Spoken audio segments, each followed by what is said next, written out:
ಭೂಮಾಪಕರ ಸಂಘಕ್ಕೆ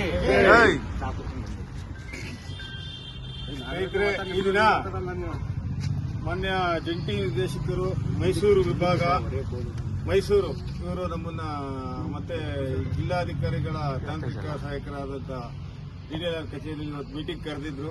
ನಾವು ಚಿಕ್ಕಮಗಳೂರು ಜಿಲ್ಲೆಯ ಎಲ್ಲ ತಾಲೂಕಿನ ಸಂಘದ ಪದಾಧಿಕಾರಿಗಳು, ಜಿಲ್ಲಾ ಸಂಘದ ಅಧ್ಯಕ್ಷರು, ಉಪಾಧ್ಯಕ್ಷರು ಮತ್ತು ಎಲ್ಲ ನಮ್ಮ ಜಿಲ್ಲೆ ತಾಲೂಕು ಪದಾಧಿಕಾರಿಗಳ ಭಾಗವಹಿಸಿದ್ದು, ಮಾನ್ಯ ಜಂಟಿ ನಿರ್ದೇಶಕರು ಕಮಿಷನರ್ ಆದೇಶದ ಪ್ರಕಾರ ಎಲ್ಲ ಪರವಾನಗಿ ಭೂಮಾಪಕರಿಗೆ ವಿಮಾ ಸೌಲಭ್ಯವನ್ನು ಕೊಡಿಸ್ತೀವಿ ಅಂತೇಳಿ ಒಂದು ಭರವಸೆ ನೀಡಿದರು.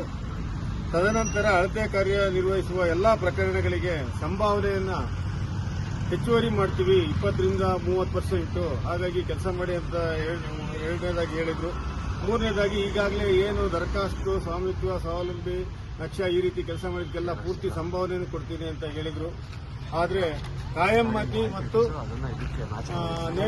ಸಮಾನ ಕೆಲಸಕ್ಕೆ ಸಮಾನ ವೇತನ ನೀವು ಸರ್ಕಾರದ ಲೆವೆಲಲ್ಲಿ ಮಾತಾಡಬೇಕು, ನಾವು ಅಧಿಕಾರಿಗಳು ಮಟ್ಟದಲ್ಲಿ ಮಾಡೋಕ್ಕಾಗಲ್ಲ ಅಂದರು.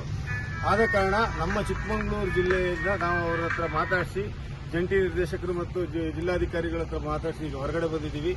ಅವರು 3 ಬೇಡಿಕೆ ಹೇಳಿದ್ದಾರೆ. ಓಕೆ, ನಾವು ರಾಜ್ಯ ಸಂಘದ ಜೊತೆ ಚರ್ಚಿಸಿ ಮುಂದುವರಿತೀವಿ ಅಂತ ಹೇಳಿದ್ವಿ. ಮತ್ತೆ ನಮಗೆ ಕಾಯಂ ಅಥವಾ ಸಮಾನ ಕೆಲಸಕ್ಕೆ ಸಮಾನ ವೇತನ ಕೊಡುವುದು ನಾವು ಮಾಡಲ್ಲ ಅಂತ ಅವರಿಗೂ ಸರ್ಕಾರಕ್ಕೂ ಒತ್ತಾಯ ಮಾಡೋದಕ್ಕೋಸ್ಕರ ಲೆಟರ್ ಎಲ್ಲ ಬರೆದು ಕೊಟ್ಟು ಬಂದಿದ್ದೀವಿ. ನಮ್ಮ ಮುಷ್ಕರವನ್ನು ನಮ್ಮ ಚಿಕ್ಕಮಗಳೂರು ಜಿಲ್ಲೆಯಿಂದ ಮುಂದುವರಿಸ್ತಾ ಇದ್ದೀವಿ.